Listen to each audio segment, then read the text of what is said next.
یا علی مدد.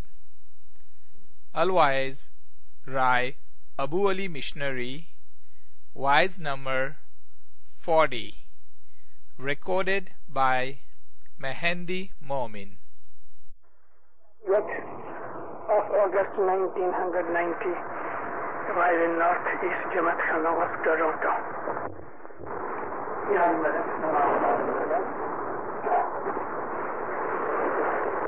پہلے تو میں اپنی خوشی ظاہر کروں. انٹر ہوا تو ایک بھائی صاحب یہاں گینان بول رہے تھے. اس کا راگ بہت اچھا تھا, شبد بہت اچھے تھے. ایسے پریم سے گینان بولا کہ مجھے مزہ آ گیا اور میں رہ نہیں سکا اس بھائی کو مبارک دینے کے لیے. یہ لگ بھگ 60 گینان ہیں جس کو ہم جوگیسر کے گینان کہتے ہیں. ان میں پراکرت اور سنسکرت بھاشا ہے, اس لیے بہت مشکل گینان ہے. یہ جوگیسر کے جو گینان ہیں اس میں اتنا بڑا اچھا بھید ہے, اس میں اپنے مذہب کی ایسی اچھی فلم کی چیز ہے کہ اگر یہ 60 سے 60 گینان پڑھے جائیں, سمجھے جائیں, تو اس میں عبادت کی بہت سی راہیں کھل جاتی ہیں.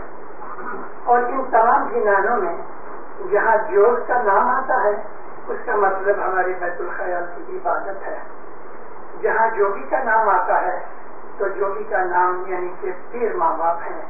اور انہوں نے کہا کہ آد جوگی وہ نبی محمد مصطفیٰ رسول صلی اللہ علیہ وسلم ہیں اور آد نرنجن وہ علی کا اوتار ہے. میں بہت خوش ہوا. اللہم صلی علی محمد المصطفیٰ وآل محمد المصطفیٰ الی قیامہ. حق تو پاکتوں بعد شاہ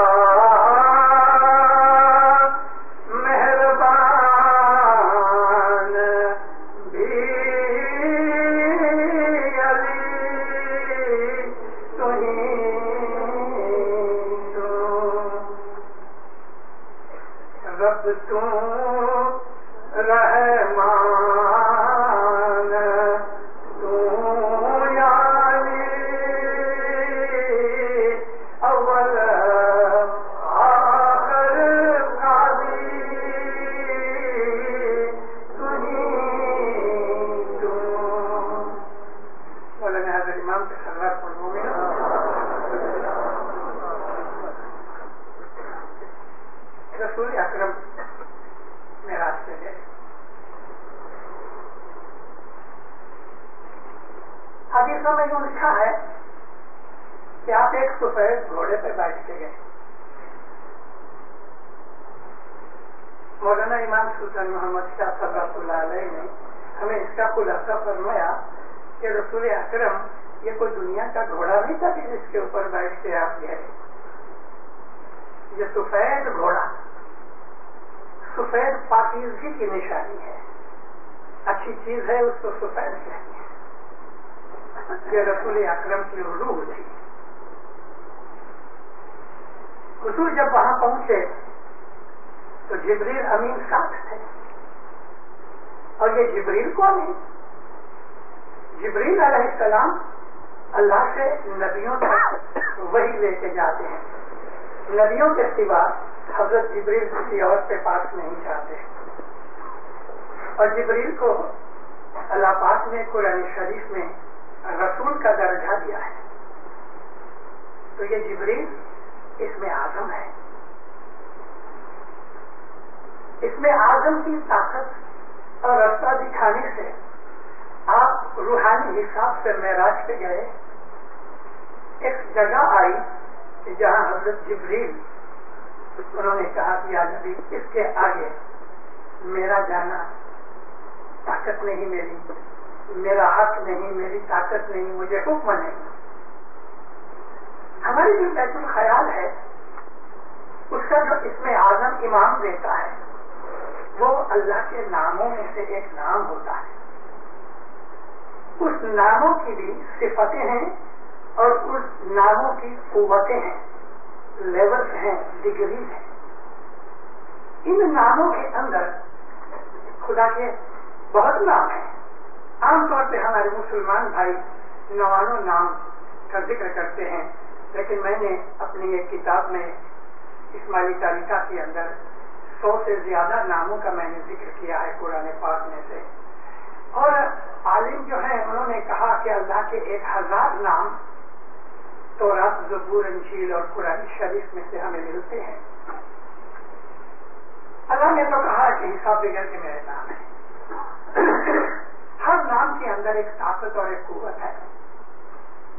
ہر نام کا ایک اثر ہے اور وہ اثر جدا جدا ہے. آپ کو سمجھنے کے لیے، حالانکہ میں بہت ڈیپ فلسفی چیز آپ کے سامنے نہیں کہہ رہا ہوں کیونکہ اس کا موقع بھی نہیں ہے اور سب لوگ شاید اس کو گراسپ بھی نہ کر سکیں. یوں کہنے کے لیے اگر کسی انسان کی روزی تنگ ہو گئی، یعنی محنت کرتا ہے مگر کھانا پورا نہیں ملتا، یہ ایک بہت بڑی سزا ہے. روزی تنگ ہو جائے کسی کی کہ اس کو پیٹ پورتا کھانا پینا ملے، کہ آج کروڑوں آدمی دنیا کے اندر ایسے تھرڈ ورلڈ کنٹریز میں اور ان کنٹریز میں بھی جس کو ہم ایڈوانس کنٹریز کہتے ہیں، ایسے ہزاروں لاکھوں نہیں کروڑوں آدمی جن کو ایک ٹک کا بھی کھانا پورا نہیں ملتا ہے. تو یہ اگر پیٹ پورتا کھانا بھی نہ ملے تو یہ خدا تعالیٰ کی اس آدمی کے گناہوں کی وجہ سے ایک پنشمنٹ ہے. تو اس کا کچھ راستہ ہے. ہاں، خدا تعالیٰ کی اس صفت کو پکارو، خدا تعالیٰ کی اس طاقت کو کہ جس طاقت نے انسان کو روزی دینے کے لیے اپنے آپ کو باندھا ہوا ہے، اس کو پکارو، اور وہ ہے الرزاق. الرزاق خدا ہے، وہ رزق دینے والا ہے. رزق دینا اس نے اپنے ہاتھ میں رکھا ہے. اگر ہم خدا تعالیٰ کے اس نام کا یعنی الرزاق اس کا ہم ورد کریں، ورد کہتے ہیں، اس کو چالو بولتے رہیں، لازم نہیں کہ ہے تصویر ہے کہ گن کے کرو، نہیں. ورد اس کو کہتے ہیں کہ جس میں گنتی نہیں ہوئے. ورد اس کو کہتے ہیں کہ جس میں تصویر کی ضرورت نہ ہوئے، کیونکہ تصویر جو ہے وہ ایک لمٹ کے لیے کہ میں 33 دانے کی تصویر نکالوں، 40 دانے کی نکالوں، 100 دانے کی نکالوں، مگر ورد میں کوئی گنتی نہیں ہوتی، کوئی ٹائم نہیں ہوتا. چلتے چلتے بیٹھتے بیٹھتے سارا دن اس کا ورد کرتے رہو، سینکڑوں ہزاروں وقت بولو اس کو الرزاق الرزاق الرزاق. آپ دیکھو پھر اس کی قدرت کیا ہوتی ہے. پاسبل دوسرے ہی دن، شاید 1 مہینہ بھی، مگر آپ کو اس کا ضرور اثر ہوگا، ضرور ہوگا، کیونکہ خدا ہے، وہ سچ اور حق ہے اور موجود ہے. جب ہم اس کو اس صفت سے پکارتے ہیں تو اس کی وہ پکار سنتا ہے. اسی لیے اس نے کہا ہوا ہے کہ جو اللہ ہے نا، اللہ وہ مجیب الدعا ہے. مجیب الدعا، دعائیں سننے اور سن کے قبول کرنے والے کو مجیب الدعا کہتے ہیں. اس کا ایک اور نام ہے سمیع الدعا، دعا کو سننے والا. وہاں مجیب الدعا کے اندر پلورل ہے اور سمیع الدعا کے اندر دعا سنگولر فارم میں ہے. یہاں کیوں سنگولر ہے، وہاں کیوں پلورل ہے، وہ بھی ایک بھید ہے، کیونکہ خدا کے ہر کام، ہر نفس میں، ہر بابت میں، ہر قسم کے اندر کچھ نہ کچھ بھید چھپے ہوئے ہوتے ہیں. ایک ماں میرے پاس آئی، مشنری لڑکا میں در السلام میں جب رہتا تھا اس وقت کی بات ہے. مشنری پاپا میرا لڑکا ہے، ایک ہی لڑکا ہے، اس کے دل میں دیا دھرم ہے ہی نہیں، بہت کرودھی ہے، مار دھاڑ کرتا ہے. ماں کیا چیز ہے اسے معلوم ہی نہیں.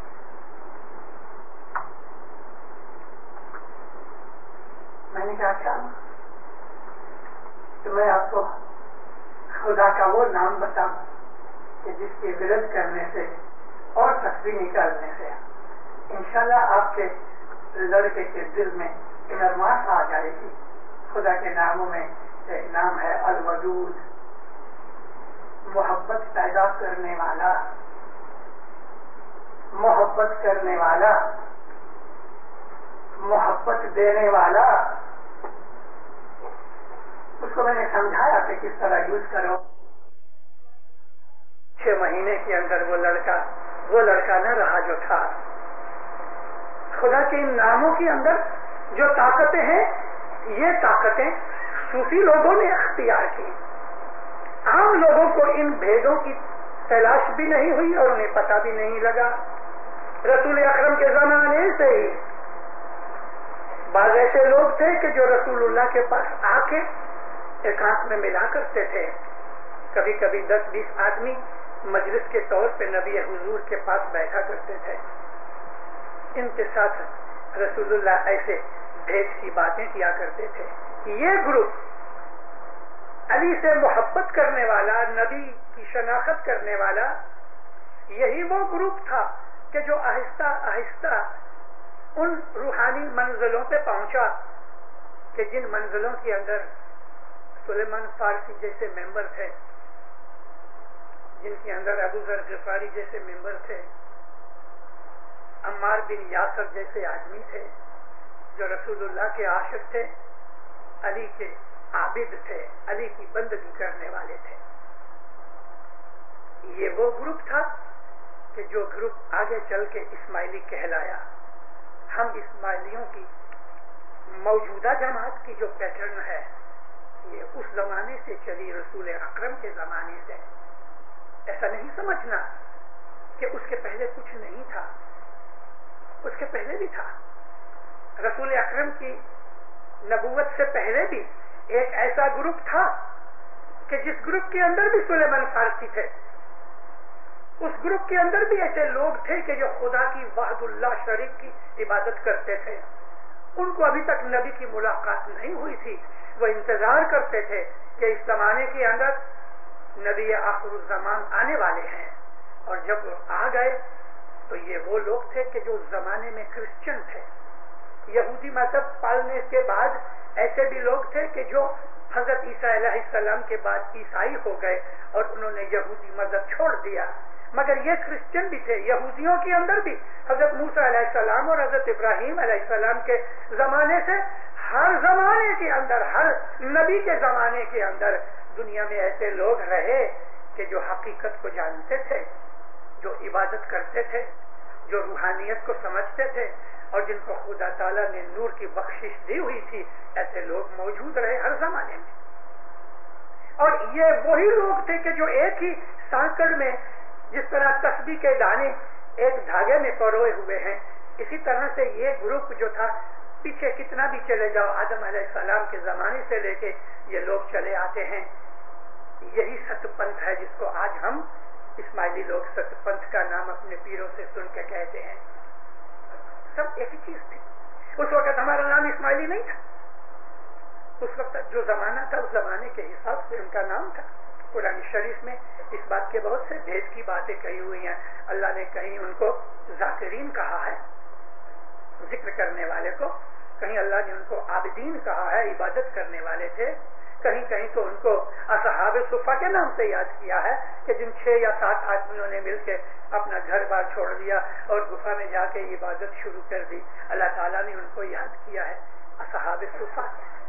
تو رسول اکرم کے زمانے میں یہ جو تھوڑے سے لوگ تھے، ان کے 40 نام تو مجھے ہسٹری میں سے ملے ہیں، ہو سکتا ہے زیادہ بھی ہونے۔ یہی لوگ تھے جو اسماعیلی مذہب کی بنیاد تھی وہ زمانے کے اندر، یعنی کہ جماعت کی۔ یہ لوگ نبی کے پاس جا کے وہ چیزیں سیکھتے تھے کہ جو عام لوگ نہیں جانتے تھے، یا نبی کریم ان کو ان کی لو حالت دیکھ کے ایسی اونچی چیزیں دینے کے لیے ذرا اچکاتے تھے، ہیزیٹیٹ کرتے تھے۔ ان لوگوں کو یہ سب علم وغیرہ سکھا کے کہ جنہوں نے عبادتیں کی، یہ گروپ بڑھتا رہا، اور پھر اس گروپ میں سے بہت سے لوگ نکل بھی گئے، جیسے کہ اخوان الصفا جو تھے، وہ ہمارے مذہب میں سے ہی، ہمارے اندر سے ہی نکل کے باہر گئے، اور ہم اس کو اب اسماعیلی نہیں کہتے۔ ہر زمانے میں امام کی موجودگی میں ایسے لوگ رہے کہ جن کو اپنی روحانیت کا خیال تھا۔ آج الحمدللہ 20-22 ملین جتنے اسماعیلی دنیا کے اندر موجود ہیں، یہ وہی گروپ چلا آتا ہے. لیکن جب درخت کی شاخیں برانچز بہت بڑھ جاتی ہیں، وہ بہت پھیل جاتا ہے. اس میں بات ایسی بھی ہوتی ہیں کہ کچھ پتے یا کچھ برانچز سڑ جاتی ہیں. ان کو زمین کی جو روٹس ہیں اس میں سے ان تک پانی پہنچتا ہے یا نہیں پہنچتا. نہ پہنچنے کی وجہ سے ہی کچھ برانچز کچھ پتے سڑ جاتے ہیں. ہماری جماعت کے اندر بھی ایسے لوگ ہر زمانے میں رہے کہ جن تک وہ نور کا پانی کہ جو امام کی بدولت، پیروں کی معرفت، دائیوں اور مشنریوں اور بھکتوں کی واعظوں کے ذریعے سے جو جماعت تک پہنچتا ہے، آج بھی پہنچتا ہے. لیکن جس طرح سے اس روٹس میں سے کچھ پانی کچھ برانچز تک نہیں پہنچتا تو وہ برانچز سوکھ جاتی ہیں. اور اس طرح ہمارے بہت سے ایسے بھی اسماعیلی بھائی بہن ہیں کہ جن کی روحانیت سوکھ جاتی ہے کیونکہ ان تک علم پہنچتا نہیں. ایک تروور سینچے رو پیار، ایک ہریا دوجا سوکھا. ایک تروور کہتے ہیں ایک جھیل کو، لیک کو، ایک ہاؤس کو، پول کو پانی کا ہے، یہ سروور ہے. اور سروور کہتے ہیں درخت کو. ایک ہی سروور سے درخت کو پانی ملتا ہے. ایک سروور سینچے روپیا، ایک ہریا دوجا سوکھا. ایک ہرا ہے دوسرا سوکھا ہوا ہے. وجہ کیا ہے کہ ان کی جو جڑیں اور موڑ ہے نا وہ خراب ہو چکی ہیں. نگرے راہ نہیں رہ پائی، بھائی ستوینا تے سوکھا. نگرا حقیقت میں نگرا اس کو کہتے ہیں کہ جس کو کچھ دیا جائے اور اس کی اس سے قدر نہ ہوئے، جو انگریٹفل ہوئے، جس کے دل میں صفائی نہیں ہوئے، جو یوں ہی بیٹھا ہے، اندر کچھ ہے باہر کچھ ہے، اس کو ہمارے گنانوں میں نگرا کہا ہے. ایک ہی تالاب کے کنارے پہ، ایک ہی لیک کے کنارے پہ دو درخت ہیں، ایک سوکھ گیا ایک ہرا ہے. اسی طرح سے جماعت کے اندر بھی سب لوگ یکساں نہیں ہوتے. اگر اندر کی محبت نہیں، امام کی شناخت نہیں، تو حاضر امام کے سامنے بیٹھ کر بھی اس کو دیدار کا لابھ نہیں ملتا. یہ ہماری اندر کی کنڈیشن کا کارن ہے. ہمارا دل کیسا ہے؟ پھر کہتے ہیں کہ جیوی تارا دل مائیں تیری صاحب نہیں واچا. جیسا تمہارے دل میں مولا کے لیے محبت ہوگی ایسے ہی مولا کی بھی زبان سے وہی لفظ نکلیں گے. وہ سب کو جانتا ہے دیندار، سب کو جانتا ہے. وہ ایک ایک کو آنکھ بند کر کے بھی دیکھ سکتا ہے. یہ بات ضروری ہے کہ ہمیں یقین ہونا چاہیے کہ یہ مولا سچا ہے. اگر یہ یقین ہمارے دل میں نہیں تو کتنے بھی فرمان سنو، وعظیں سنو، کتنے بھی گنان سنو، کتنے بھی گیلن نیاز پی جاؤ اور کتنے ٹن سکریت کھا جاؤ، جھورے کھا جاؤ، کچھ نہیں ہوگا. اندر کی دل کی صفائی ایمان کے ساتھ ہونی چاہیے. مولانا سلطان محمد شاہ فرماتے ہیں کہ تم نے یہ جو مٹی اور پانی کا نیاز پیتے ہو، مٹی کا نام اس لیے دیا ہے کہ آج سے لگ بھگ 40 برس پہلے تک ہم اسماعیلی لوگ حضرت امام کے فرمان سے کربلا کی مٹی لے کے اس کی چھوٹی چھوٹی پلس بناتے تھے اور وہ نیاز کے گٹ پاٹ کی کریا کے وقت پانی میں مولا کا نام لے کے گول گول کے تو وہ نیاز ہم پیتے تھے. اس لیے حضرت امام فرمایا کہ ماٹی اور پانی میں نیاز پی دوں، 100 برس پی دوں، 1000 برس پی دوں، پر جو یقین اعتقاد نہیں ہوئے تو ماٹی پانی پی دوں. اصل چیز یہ ہے. ہم تو کوئی ایسا سوچتا ہوگا تو کیا ہم مٹی پیتے تھے. بات مٹی کی نہیں ہے، بات فرمان کی ہے. مولا حکم کرے ادھر سے مٹی اٹھاؤ تو اس کی گوڑی بنا کے وہ نیاز پی جاتی ہے. رسول اکرم تو اپنے ہاتھ ڈال کے نیاز بناتے تھے اور بہت سے ایسے لوگ تھے کہ رسول اکرم جب یہ ہاتھ دھو لیتے تھے کھانے کے بعد تو وہ پانی اکٹھا کر لیتے تھے اور پیتے تھے. یہاں اعتقاد ہوتا ہے. 10 دفعہ 2 بھائی ہیں،